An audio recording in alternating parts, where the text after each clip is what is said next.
ABCs for adults. ABCs for adults, episode 14. F is for fear. Hey guys! Hey! Welcome to another episode of ABCs for adults.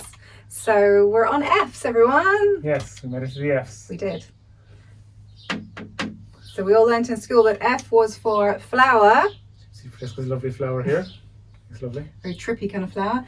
But F is also for Fear. The scariest one nearly of the alphabet. So what types of fear are there, Francesca? Well, yeah, there's two kinds of fear. There's the fear, well, actually, it's all in your head, really, but there's psycho and physio. Yeah. So why are we so caught in the clutches of fear? You know, the world, I think, is in the state that it's in right now due to our addiction to fear. And it seems that the majority of us, in the majority of our lives, are guided. Motivation. Yeah, exactly. Our main motivation is fear. It's running away from the stick hitting us behind. Or in towards the carrot. Yeah, the fear that we will lose the carrot. Yes. So it's that kind of no man's land, caught in between, where we're not actually getting to live our lives or lead them at all, but we're just being kind of programmed by fear. So the physical one is like, obviously the physical plane where we are, and it's a physical event that's actually happening. And then this one here is the imagined one, the psychological fear. And psychological fear, obviously physical fear is something that's happening in front of you, and imagined it's literally in a dream day or daydream scape. It's literally in your mind. You're just imagining something bad that might happen in the future. And so you live that. You might as well be living it because you're not thinking of yourself, I am me thinking this bad future. You're actually completely lost and immersed in it. You're not even here. So because it draws you into the future, you're completely out of the now, which is where all creativity and all your connection. The only power we have is in the current moment. We have no power in the past, and over the past. We have no power in the future, and that's what fear deals with. It deals with future and past problems which cannot be solved. They just can't be solved. So that's why it has kind of this dominion over us. Explain why the physical one is still future, because people might say, well, there's a dog in front of me and he's frothing, his mouth is frothing, and he wants to bite me. So you're scared. That's not future, that's happening right now.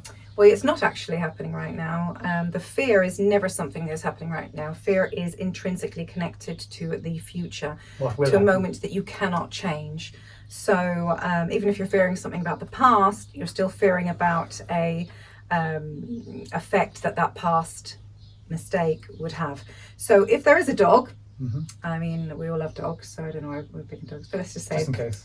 Let's say wolf. Okay, wolf. Even though wolves are lovely as well. But anyway, a rabid wolf, he's really angry and cross and everything. So he's coming to you. The first thing you are is you're scared of the wolf in general, but before he's even coming up to you. Then when he's actually come up to you, you're scared he's going to bite you. Then once he has bitten you, you're scared you're going to get something from it or bleed to death. So then you're scared of death. So it's always future. So you're never actually scared currently, right now, in the moment of something happening. I don't know if that makes sense, if I said it correctly, because it is a strange thing. When we kind of came across this, we were like, oh my god, you're never actually, and you're terrified, but what about what's going to happen next? It's never what's happening now. It's always what this will lead to, what could happen. It's a could. So that's just like the physical, actual day-to-day, it happening in front of you. But the psychological one is the one that steals your life. Because if we were to admit it, most of us spend our times lost in our head, either worrying about the past or the future. But the fear element is the future, because you're always worrying, well, what if this happens? And you're basically running around like a headless chicken, trying to negate that future, trying to prevent, trying to smother it and that stop from it, happening. So basically, at the end of the day, if you do succumb to fear, it means that you don't have trust in life. And so therefore you don't, you're not with life, you're against life. So you're saying that it's not a friendly universe. You're saying it's not a friendly universe. universe. Okay, so that's. And you're not accepting. Yeah. What's happening either. No, because then, obviously, when you're not trusting in life. Okay. Should I put that to ing from just to make it clear? Okay. So you're not trusting life. You're saying it's not a friendly universe. And so you're psychologically tied up. You're just basically completely preoccupied. You're caught. And that's what we keep doing. You know, if you think for a second, how many, not even how many minutes, but how many times every day are you caught by the kind of clutches of fear? You mightn't even notice it. Like, you might even notice that just the very next time that you're doing something, stand back for a second and see, is this... Where my motivation? What's my motivation for doing this thing? Is it because I'm afraid of something bad happening? Yeah. And then you're in the grips of psychological fear. Or I'll miss out on something. It's all so the psychological avoidance suffering of problems, you know, and people say, well, if, you know, life is full of problems and it's this big kind of assault course that we need to get through, and so there's always going to be problems. We're just turning our brains off by not entertaining fears, because fear is there to help us. We've evolved with this warning system to make sure that we don't die. So what would you say to that, Jer? So you experience... Go ahead. Sorry, you might have been lost. No, I wasn't. Okay. No, just if we're experiencing fear, why do we need it? Like, what if people are saying, yeah, but we need fear, otherwise we'll die? Well, you won't, because like fear protects you may or may not die, but you're not going to be able to think clearly. Like the psychological suffering, you're lobotomized. In the moment of fear, you're lobotomized. You can't use your brains. You can't even work out. Brain drain. Yeah, brain drain. You get a brain drain, and you can't. You're in fight or flight mode. You're in fight or flight mode. You're lobotomized. You can't think your way out of the situation. You're just like, because all the blood has gone to your limbs, gone to your arms and your legs and your heart. To fight to escape, to fight or flight. Yeah. So you're not capable of working out what to do, and you can't have an intelligent or a skillful response to the situation. Right? Yeah. So psychological suffering is basically life's way of kind of saying, no, stop. It's a warning signal. It's like, stop. Stop thinking this. Yeah, stop thinking this. You're not feeling good. You're just thinking or doing something which is out of line with our design and the design of the universe. So if you're feeling bad, your thoughts are torturing you, and you're allowing them. You're conceding to this torture. And we are addicted to it because it gives us this feeling of aliveness. We got a flood of hormones all over our body, stuff like that. So you have to forego that feeling of aliveness and that feeling, that addictive quality of that, agitated, I'm important. It's a big, you don't even see it, but it's basically you're thinking like, I'm an important person and there's important things happening. These things have to be done. These things this has to be addressed.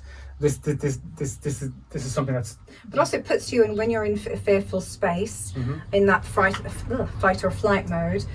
We have evolved to be adopting a kind of peak awareness. So we're super aware in that moment, and that's addictive, because if we're not spending the majority of our time present within the moment, then suddenly to be put into a place where we are here, we feel things that are happening, that's quite a lure.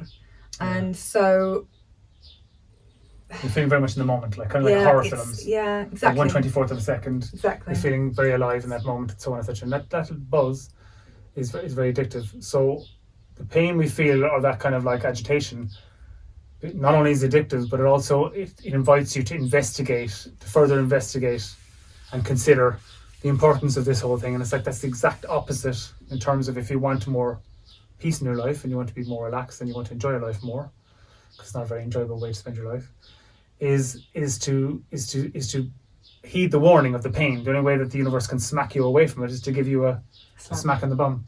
And say, the electric. Sorry. Yeah, go on. No, it's the electric fence in the farms to stop the cattle from going beyond their boundaries, and that's really what our brain is doing. Is it's making, or our feelings and our emotions and our gut instinct is making us kind of go, oh my god, that hurts. I'm not feeling very good because of some thoughts that are plaguing me, and we think we can't stop that. It's like someone throws you a hot potato.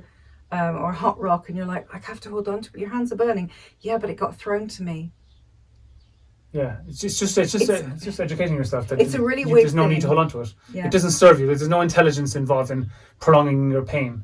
Like what life is saying is to step away from the source of your pain, and you'll just be more relaxed and more enjoy your life more. Yes. Yes. You wanted to say something about how let's say the society is built up for us to what is it? Stay away from the physical. Well, you're being just that society is really been orchestrated in such an awful way, in some sense, to keep people, the majority of people, in this. If you were on evolution, we've got the Maslow's hierarchy of needs at the very bottom rung of the ladder, or the bottom two. So it's the feeling of your primary security is under attack. Security in the sense of attack, shelter, food, clothing, these kind of bare necessities, right? If we have no control or no autonomy over doing those things on our own, rather than getting a job in order to get money in order to get them, then that means that we're completely reliant on this working model. And when we're reliant on that, we're beholden to the people who are above us. And when in a moment's notice we could lose our income, and if you're living paycheck to paycheck, which really the majority of people in the West, we're only talking in the West here, are, then you've got that constant fear. So you are living in a state of fight or flight the whole time. What that does to your emotion, your psyche, your nervous system is just so horrific. So then you can't evolve, you can't escape out of that, you can't ascend because you haven't got terra firma, you haven't got the basics feeling strong, and it's awful, and it's travesty, and it has to change. Yeah, it will. Which hopefully it will. It will.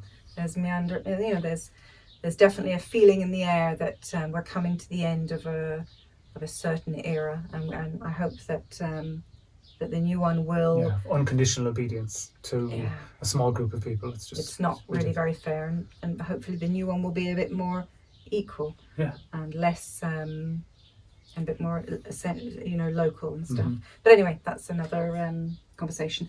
So fear, it's not cool, doesn't serve you, it pushes you out of now, keeps you out, keeps you in an imagined future. You're powerless against it if you listen to it. If you allow fear to have your ear, and it is a virus, like we covered in our very first video. It is the real virus of this planet, the really bad one. It's the only one that can travel from person to person. It can travel through TVs and through radios, over the internet. Fear is something that is so powerful, it can change the way we act. All of our ideologies, all of our mission statement on how to be, everything just goes out of the window. All the priorities just fall into a puddle. When we're feeling fear and we're allowing fear to grip us, then we're lost.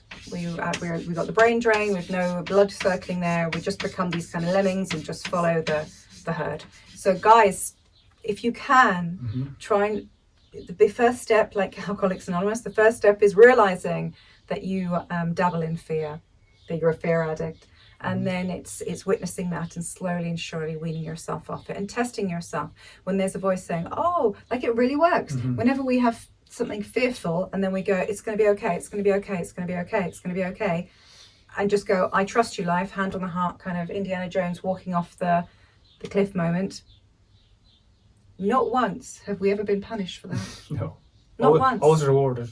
We've done it dozens and dozens of times. Dozens. So try it, you.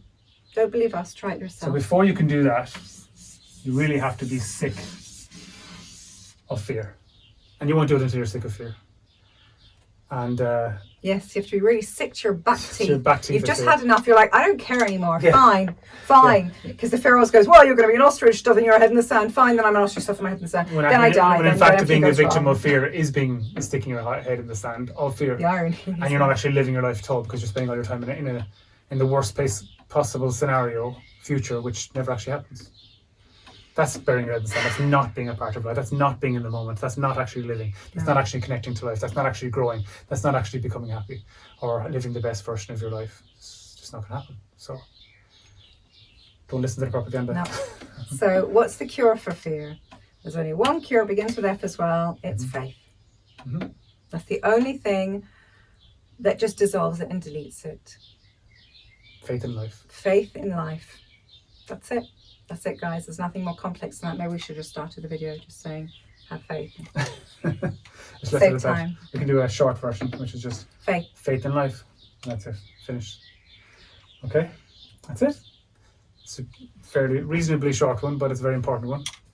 So yeah, when you get sick of fear, stand back and observe it. Use the pain, psychological suffering that is induced by your unconscious involvement with fear, and use that pain to get away from it. As a signal, as an alarm. Alarm clock to wake you up out of it and get away from it, and just, it's just gone. It's just a weight, it's gone. Like swipe the screen. Yeah. It doesn't matter. It doesn't matter. Okay then, it's like a bully going, you're 4 eyes. Okay, yes, I'm 4 eyes. Yeah.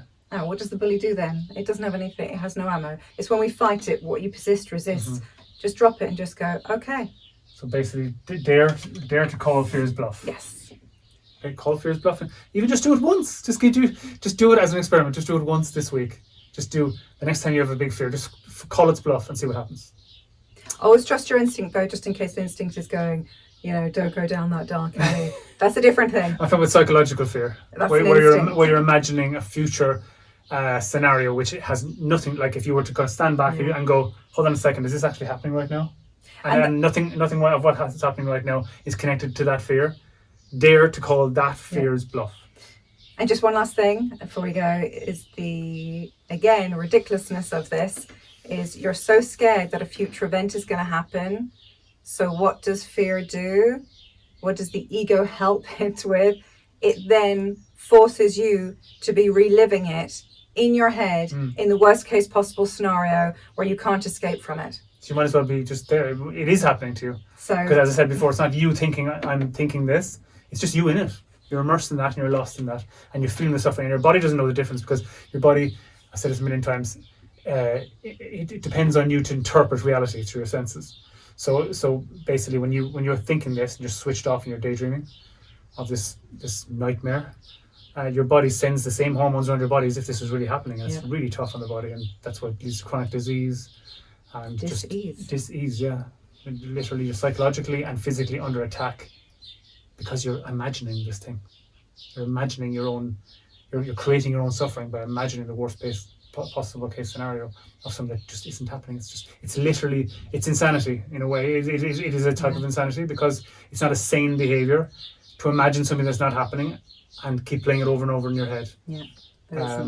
In order to kind of get used to in case it does happen or something. To try and find holes to try and escape it if it did happen. So you're creating problems for yourself because the brain is just... The brain's... doesn't matter. It's very powerful. It's very powerful. The ego's looking for some... It's bored and the normal. Because we're so pampered in this society of ours, in a way. So guys, keep the faith, have faith.